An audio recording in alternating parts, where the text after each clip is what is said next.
But I remember they're like, all right, we're going to have to pull your hip back in the socket. To do that, we're going to have to put a metal pin through your knee and use that metal pin to pull your hip back in the socket. And I'm like, all right. And then a surgeon comes up, they like wheel me into the operating room. The surgeon's like, so are you familiar with what ketamine is?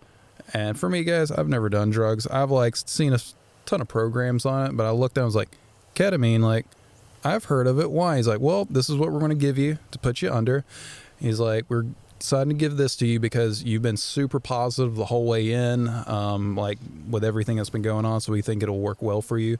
And he even was like, people who aren't in a good mood do not have a fun time on ketamine.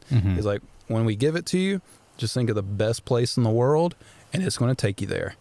I was like, all right. And they were getting set up, and then I had an IV in, and they like hooked a thing into the IV. They're like, all right, here comes the ketamine, and like injected it. Next thing I know, I'm like seeing fuzzy stuff. My ears start like ringing in a super high pitched noise, and I just like go out.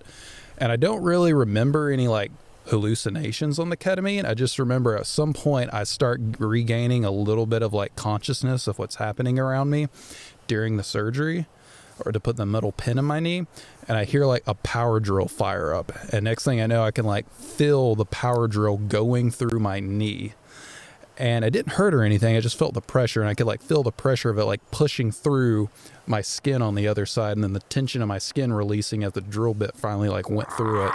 Oh no. And I like opened my mouth. I was like, hey, did I just hear a power drill go through my knee? And the surgeon's like, nope, that wasn't a power drill. That's just the ketamine talking. That nothing's happened. And I hear some other dude chime in, and there's like, yep, it's Black & Decker.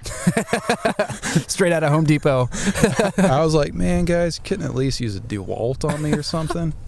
So you're telling me that you woke up in the middle of your ketamine trip and felt the drill going through, and then they started making jokes. Yeah. You know, actually, that's actually good, because I feel like a lot of surgeons probably wouldn't know how to react in that situation, because they don't want you to freak out, because you're in the middle of surgery. And if you say, yeah, we're drilling through your leg, a normal person might be like, oh no, you know, and freak out. But you're just like, huh. So that's what that feels like. Yeah,